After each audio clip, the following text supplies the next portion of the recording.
Hello friends, ഇന്ന് Indonesia ബസ്സുമായിട്ടുണ്ട് delivery മോഡുമായിട്ടൊക്കെയാണ് വന്നിരിക്കുന്നത്. ബസ്സിൻ്റെ വെളിയിൽ നിന്നുള്ള ലുക്കും കാര്യമെന്ന് വെച്ചാൽ ഇങ്ങനെയാണ്.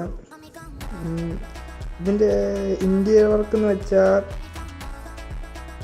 അകത്ത് അത്യാവശ്യം സ്പീക്കർ, ലൈറ്റ് അങ്ങനെയൊക്കെ ഉണ്ട്.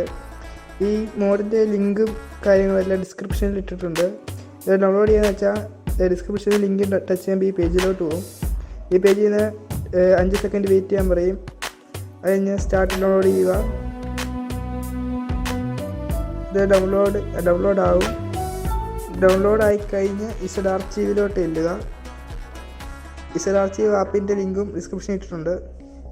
അവിടുന്ന് എക്സ്ട്രാക്ട് ചെയ്ത് അതൊരു ഫയലായി കിട്ടും. എന്നിട്ട് ഗെയിമിലോട്ട് വന്നു കഴിയുമ്പോൾ ബസ്സിൻ്റെ ഇങ്ങനെയാണ് വരുന്നത്. ബസ്സും കാര്യം ഇങ്ങനെയാണ് ആദ്യം കിട്ടുന്നത്. അത് കഴിഞ്ഞ് അതിൻ്റെ ലിവറിയും ഡൗൺലോഡ് ചെയ്യുക. അതിന് ഡിസ്ക്രിപ്ഷൻ ഇട്ടിട്ടുണ്ട്.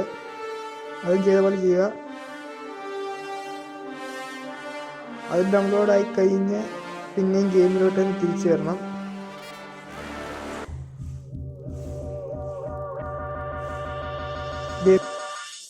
ഡൗൺലോഡ് ചെയ്യുക. അപ്പം ഇസഡ് ആർച്ചീവിലോട്ട് തന്നെ പോകണം. ഇസഡ് ആർച്ചീവ് 2 ഇമേജ് ആയിട്ട് കിടക്കും. ആ ഇമേജാണ് ബസ്സിൻ്റെ ലിവറി. ആ ലിവറി അവിടുന്ന് ഗെയിമിലോട്ട് തന്നെ നമ്മൾ ബാക്കടിച്ച് പോകണം. ഇതാണ് ബസ്സിൻ്റെ ലിവറി വരുന്നത്.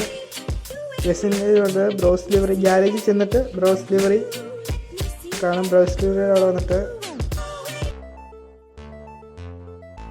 ബ്രൗസ് ലിവറി ക്ലിക്ക് ചെയ്ത് കഴിയുമ്പം ഒരു ഫയലിലോട്ട് തന്നെ ചെല്ലും. ആ ഫയലിൽ നമ്മുടെ ഡൗൺലോഡ് ചെയ്ത ഫോട്ടോ കാണും. ആ ഫോട്ടോ ക്ലിക്ക് ചെയ്താൽ മതി. അവിടുത്തെ ക്ലിക്ക് ചെയ്തപ്പോഴത്തേനും ബസ്സിൻ്റെ പേരും കാര്യങ്ങളെല്ലാം വരും. ഗ്രാഫിക്സും എല്ലാം ആഡ് ആയിക്കോളും തന്നെ. ബസ്സിൻ്റെ മോഡും കാര്യങ്ങളും ആഡ് ചെയ്യുന്ന അടുത്ത വീഡിയോ ഞങ്ങൾ ഇടുന്നതായിരിക്കും. ഇഷ്ടപ്പെട്ടാൽ സബ്സ്ക്രൈബ് ചെയ്യുക, ലൈക്ക് ആൻഡ്